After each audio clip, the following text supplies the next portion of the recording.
Dealer's choice. Which one do you want to look at, 9 or 10?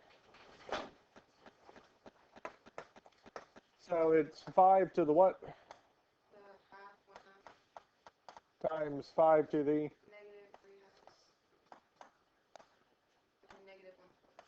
-1. Okay. When we multiply like bases, we add the exponents. So we're taking 1/2 plus -3/2 to the -1/4. So the first thing we're going to do is add 1/2 and -3/2 together. Okay, sounds good. So 1/2 plus -3/2 should be -1. Now powers of powers multiply, so we're going to do 5 to the -1 times -1/4, which is just 5 to the 1/4.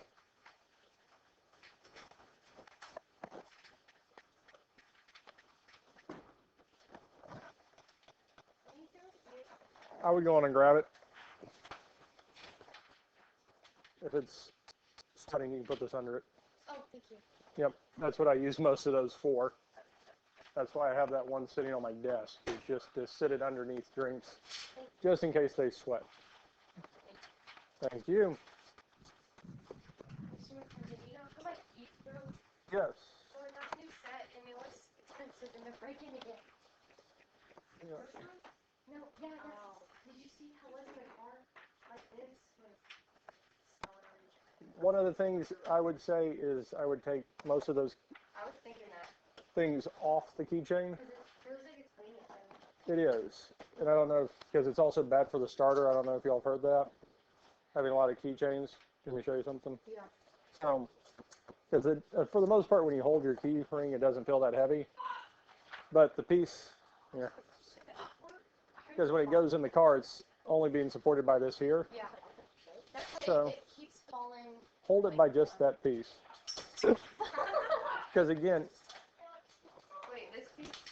you have just the piece that goes in the ignition. Oh, God. So again, since it's all on that one point, there's so much weight on it, it's actually bad on the car. So I shouldn't even have anything on it? So what I would do, and what I have for my keys, is I have them all on a carabiner. The keys itself are on their own ring. So I'm going to go around the other side. You're good. So again, I do have a lot on here, but so this is all that's actually, when I turn the car on, I only have the keys by themselves. We try to, unless we have something else going on. It's better than all of that. So I just have a little carabiner. I just put the key on by itself. I didn't even realize that. Like, that's Questions on the homework before we look at this here? 3 on 5.5. Let's come back to that in a bit, because since that is core, because addition, subtraction, and then plug in the value. Thank you. So multiply, you're just multiplying them together. And we can look at that here in a minute. So I do want to get through this here. If we don't have time for it today, we can definitely talk about it tomorrow. 5.6 was yesterday. 5.6 was our composite functions. F of g of x, g of f of x. Now, this first thing is the horizontal line test. So the inverse of a function f is also a function if and only if the horizontal line does not cross the graph twice. So if we graph it and are able to draw a horizontal line and it does not intersect the graph more than once, its inverse is a function. It's still going to have an inverse even if it does intersect the graph more than once. We just don't consider its inverse a function. But that doesn't mean a whole lot. Now, the main thing we're going to focus on is finding inverses. First step in finding an inverse is to rewrite f of x as y.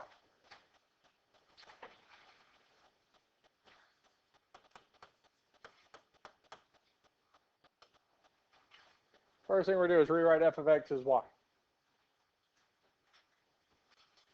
We're ready for step number 2.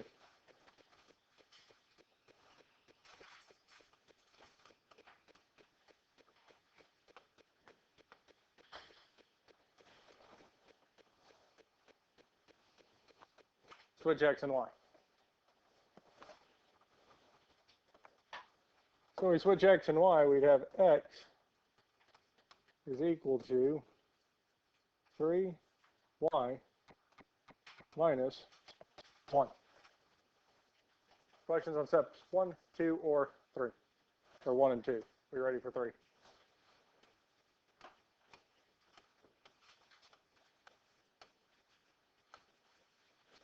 Solve for y. We want to get y by itself. Now, when we solve for y, we get it by itself. Now, these aren't in a set order, but normally we're going to do addition, subtraction, then multiplication, division, powers, and roots last. And we kind of go back through that. So the first thing we need to do to get y by itself is 2. Add 1. And that will tell us that x plus 1 is equal to 3y. What would we do next? Divide by 3. Telling us that y is equal to x plus 1 over 3.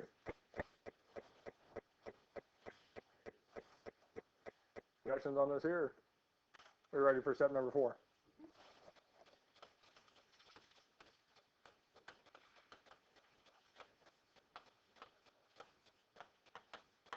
Rewrite y as f inverse of x, because we have the inverse, f to the negative 1. So f inverse, our inverse function, is x plus 1 over 3. That's it.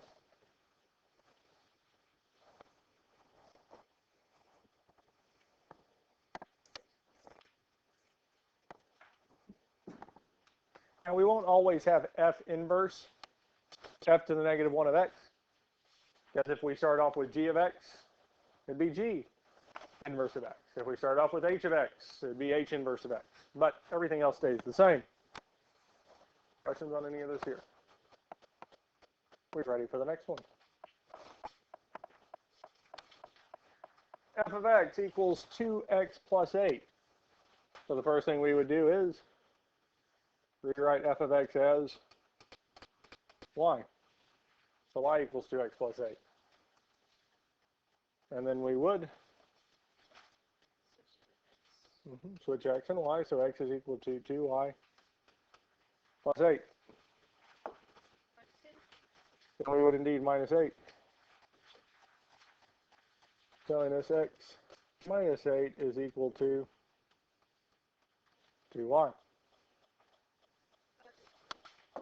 The last thing we do is divide both sides by 2. Telling us y is equal to x minus 8 over 2. F inverse of x is indeed equal to x minus 8 over 2. Yep.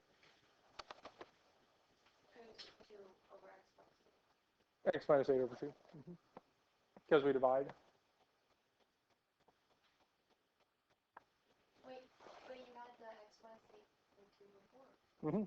You don't switch them this time? From here to here? Yeah. Because we changed the y back into f inverse. Because these are the...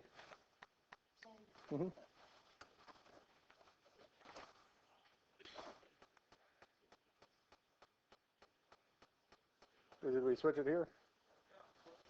Because we switched x and y and solved. I thought we switched them. We switch x and y and then solve for y. Questions? So last one was Our final answer was x plus 1 over 3. okay. That's right. F of x equals 2x. First step would be 2. So switch f of x to y, and then we would switch x and y. So the y is now x, the x is now y, and now we solve for y by divide both sides by 2. Telling us y is equal to x over 2. So f inverse of x is x over 2.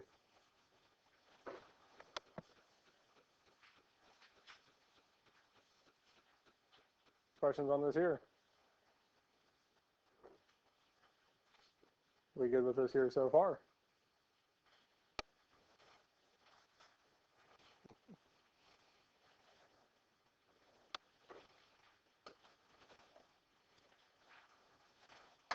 Let's look at this one here. So the first thing we would do is switch f of x with y. We're saying y is equal to negative x plus 1. Questions? Then we would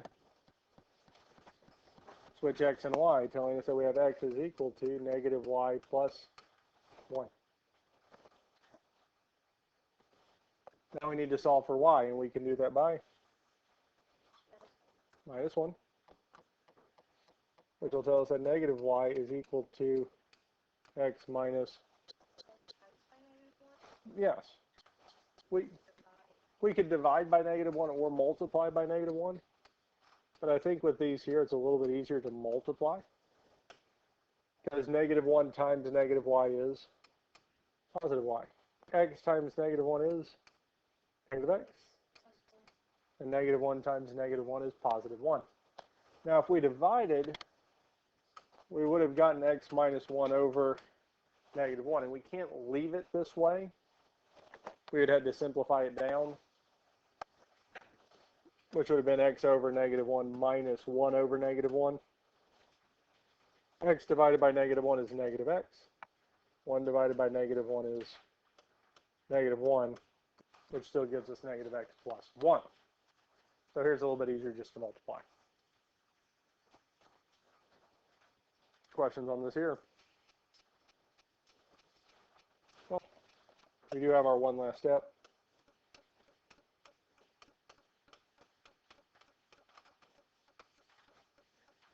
Writing it as f inverse of x.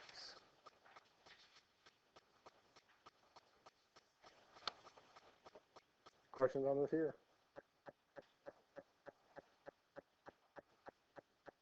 We good with these here?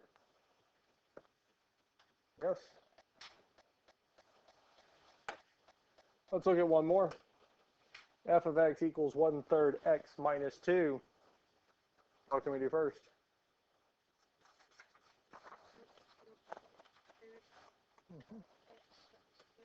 Y equals 1/3 x minus 2.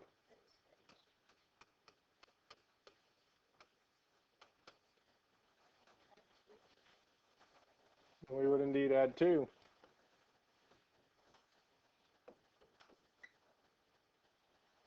So x plus 2 equals 1/3 y. Yes. I will show that here in a minute, but this, or we can multiply both sides by what? Or 3 over 1. We can flip it. Now with these here, there's a reason I say doing the multiplication is going to be a little bit easier. Now we can divide. There's nothing wrong with that. And the 1/3 y divided by 1/3 would just be y. Just like what we have here. The 1/3 times 3 would simplify, giving us y. But the other side would be x plus 2 over 1/3. We can't leave it as that. We actually have to reduce. Now this here is the same as saying the top of the fraction is being divided by the bottom. Whenever we divide fractions, we have to change flip. We keep the first part the same, change it from division to multiplication, and flip. Really, we're saying x plus 2 times 3, which is 3x plus 6. We multiplied by 3. 3 times x is 3x, and 3 times 2 is 6.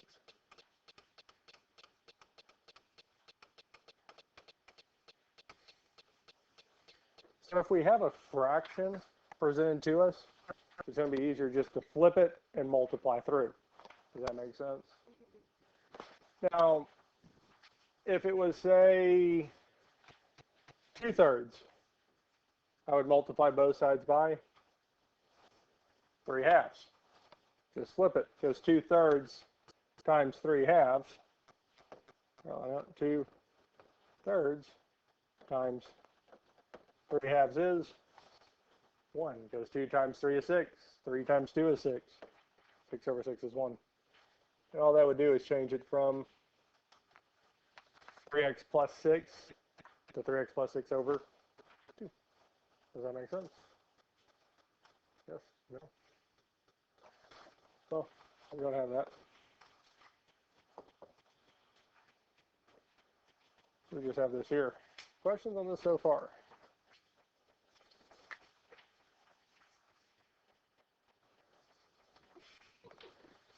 All right. Now, we said to find the inverse of f of x equals x squared, given that x is greater than or equal to 0. Well,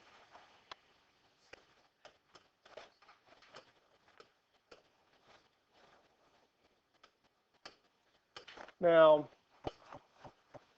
the blue graph is the function x squared. If we wanted to see if its inverse was a function, we just need to check the horizontal line test. Well, I drew a horizontal line, and it intersects the graph in 2 places, yes? Now, after f of x equals x squared, it has comma x is greater than or equal to 0, yes? So all the x values that are less than 0 have been removed. So really what the graph of this looks like is just this side here. We've removed the left side, the negative sides. So this would pass. It would pass the horizontal line test. So our answer should be positive. It should be a positive equation. Now our steps for this here. The first step is to rewrite f of x as y. So f of x equals x squared would be y equals x squared. We good with this so far? No? We good? Okay. Our second step is to switch x and y. So we'd have x is equal to y squared.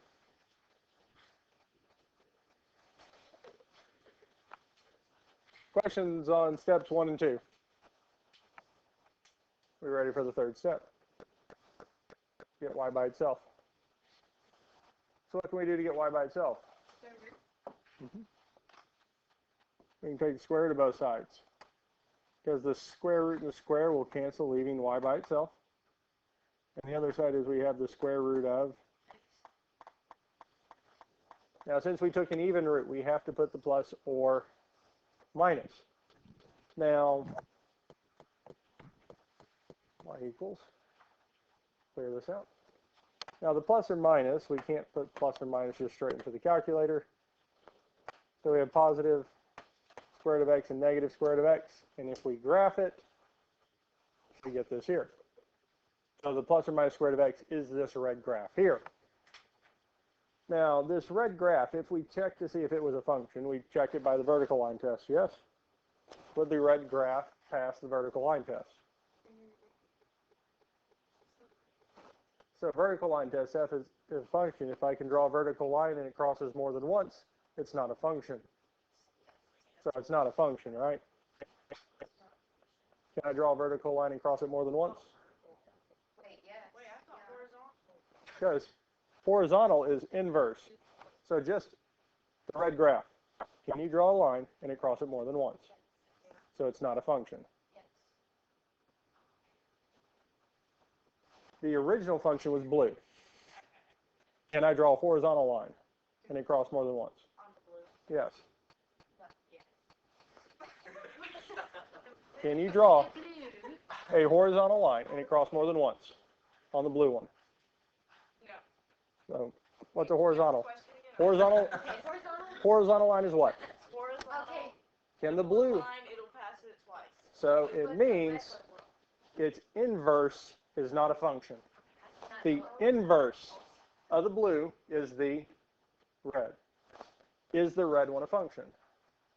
No, because vertical line is our function test. It fails that. So the horizontal line tells us that the original function inverse is not a function. It still has an inverse. It's just not a function. So neither of them are functions. So blue is a function. Because if you draw a vertical line, It only goes through it once. But its inverse is not a function. so this way is like, Horizontal tests if the inverse is a function. Inverse is the red one. It's not a function. It's still there is an inverse, but it's just not a function. Now, to make it be a function, we said that we just wanted greater than 0. So the inverse for this is this here. We would just have the positive. We wouldn't have the negative.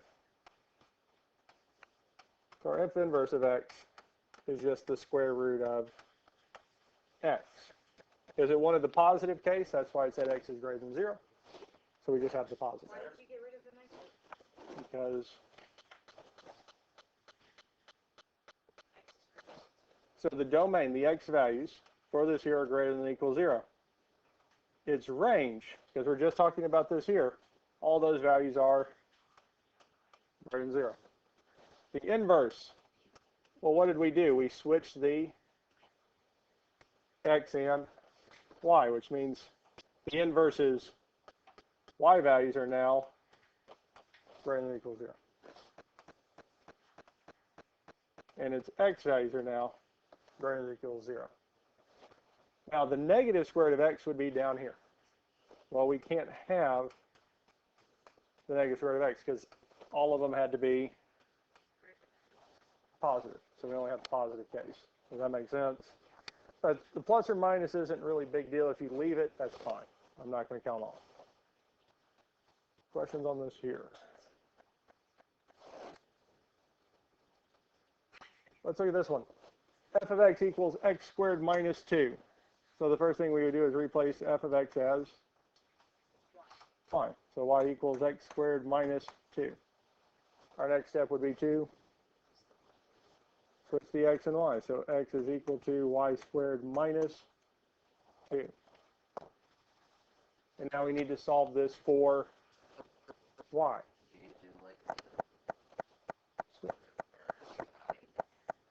We would add 2 first, because we want to do addition, subtraction first, then our multiplication, division, and powers last. So we want to do all of our addition, subtraction first, then multiplication, division, and go with powers. Now, we still need to keep checking, is y by itself? So here y squared is by itself, yes? Now to get rid of the square, we would square root. Now the square root of y squared would be y. And the other side would be the square root of x plus 2. Now we do put the plus or minus because we took an even root. But it told us the values of x had to be greater than 0, so we want the positive, not the negative. So our y is equal to just the square root of. So f inverse of x is equal to the square root of x plus 2. If it told us that x is less than 0, less than or equal to 0, we would have the negative. If it's less than 0, we would have the negative. If it's greater than 0, we have the positive.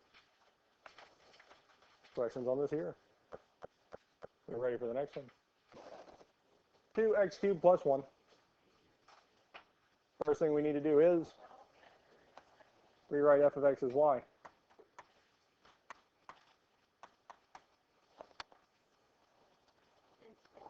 And we switch x and y.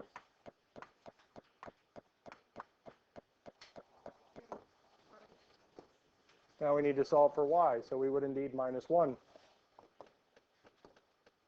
Telling us that 2y cubed is equal to x minus 1. We would indeed divide by 2, because again, in y by itself. So this will tell us that y cubed is equal to x minus 1 over 2. And do we take the cube root? Now we take the cubed root of both sides. Because our cubed root and third power would cancel, giving us y by itself is equal to the cubed root of x minus 1 over 2. Now, because we took an odd root, we don't need the plus or minus.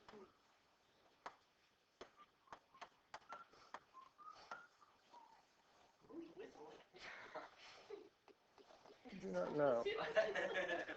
Mr. Rogers. Questions on this here?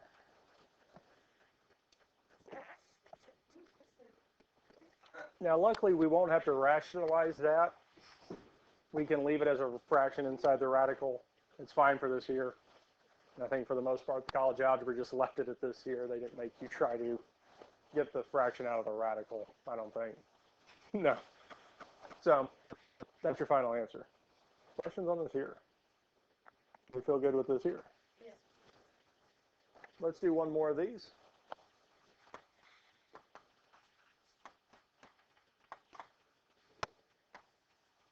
What can we do first? Switch x and y. And solve for y. We would add 2. Giving us 3y cubed is equal to, and we would divide by 3.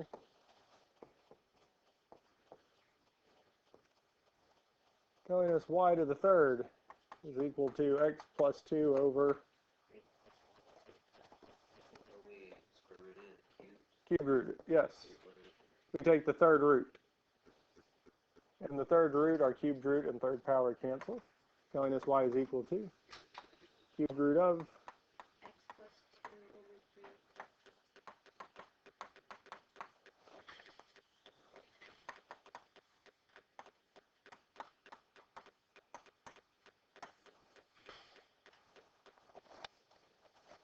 And that's it. Questions on these here? Not too bad so far. I mean, we've done inverses before. We just haven't done a whole lot with radicals or exponentials. Consider the function f of x equals 2 square root of x minus 3. So y equals 2 square root of x minus 3. So what would we need to do first? Divide by, oh, yeah, switch y and x, sorry. Switch y and x. Switch y and x. Now we need to get the y by itself, yes? So what can we do first? Divide by 2. Now even though we have the y minus 3, since it's stuck inside the radical, we've got to move everything else away from it first. We need to get the radical by itself first. Then we, yeah, now we would square it because we've moved everything with addition and subtraction. We've moved everything with multiplication and division. Now we're stuck with that radical. Because what's the square root of y minus 3 squared? Because the square root and square would cancel, telling me we have y minus 3. Now we do have to square the x over 2. Is there any addition or subtraction in our x divided by 2? No. So we can just square the top and bottom. As we saw the other day, we had x plus 1 over 2. We had to multiply by itself. We don't have that. x squared is X squared over 4. x squared. 2 squared is 4. Because if it had been x plus 1 on top, we have to actually multiply it by itself. Here we don't have that. Is y by itself now? Add 3. So y is equal to x squared over 4 plus 3.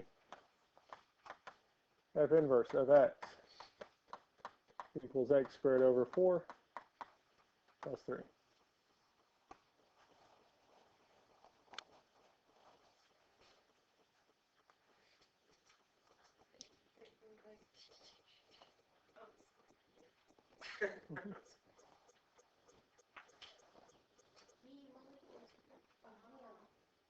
Questions? Questions on this here? We good with this here so far? Yes.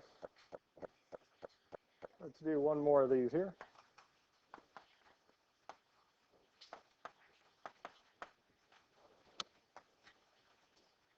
Y equals 3 square root of x plus 4. First thing we need to do is switch x and y.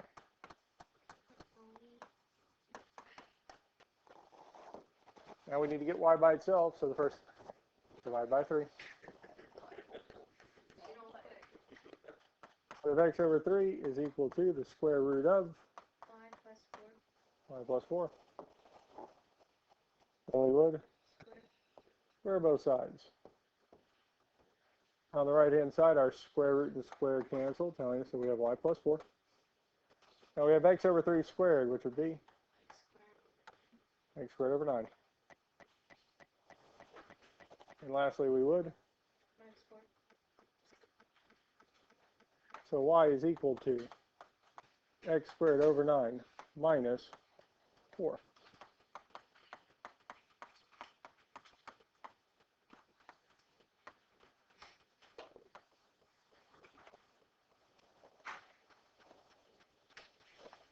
We'll do one last thing and then you can head out to after school. If they get upset, again, tell them to call me. Questions on this here? We good with these here? Yes? Last thing we need to do is verify functions are inverses. Now, two functions are inverses if and only if f of g of x is equal to g of f of x, and both of these equal x. If they give us something other than x, then they are not inverses. Doesn't matter if f of g of x gives us 6x and g of f of x gives us 6x. Since they're both not x, they are not inverses. So all of them should equal x. Now the first one we'll look at for this here is f of g of x. So this is what we were doing yesterday with our composite functions. So the first thing we're going to do is plug x into g of x. Well, g of x is X plus 1 over 3. x plus 1 over 3. We have that there. Now we're going to take that and plug that into every x in f of x. There's only one, so we're going to say 3 times x plus 1 over 3 minus 1.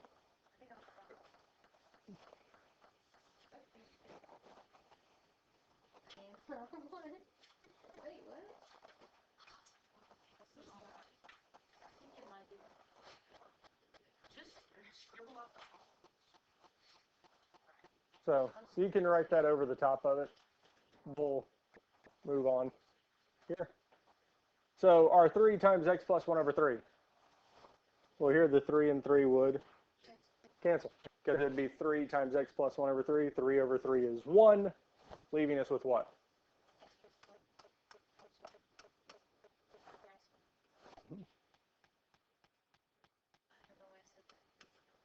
1 minus 1, 0, leaving us with x.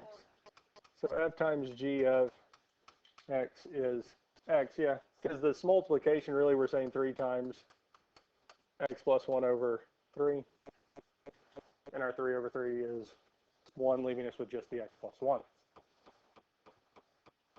Questions on this here? So that's the first part. So f of g of x does give us x, yes? Now we need to check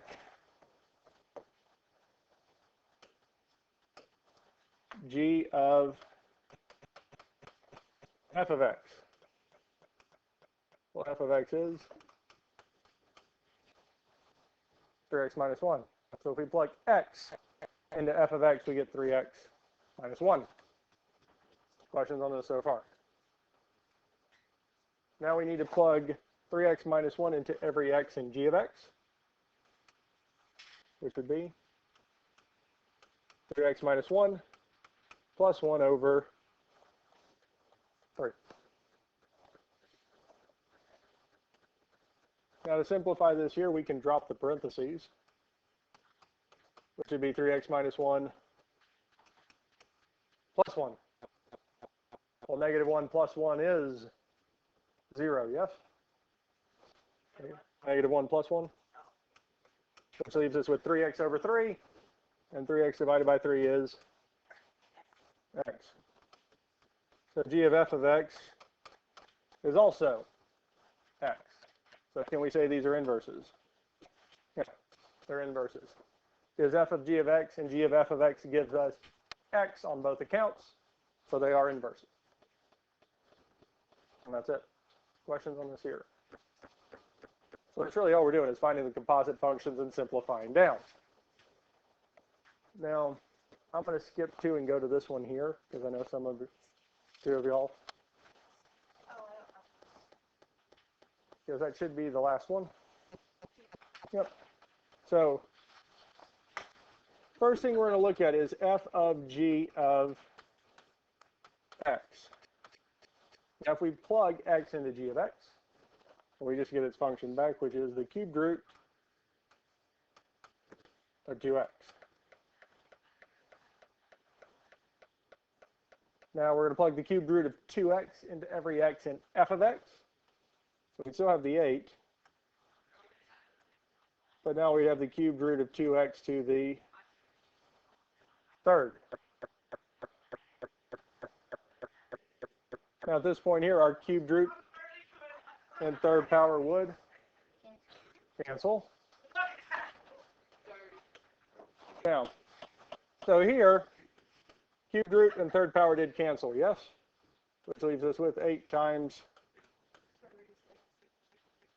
So the cubed root and third power did cancel. You're good. Are they always going to work out where they cancel? For the most part, yes, but not always. For most of them. We get 16x. Is that what we wanted? No, we need this to be just x, so these are not inverses. Because if one of them does not give us x, they're immediately not inverses.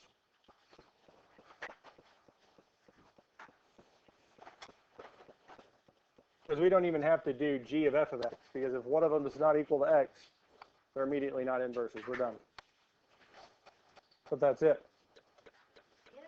Questions on this here?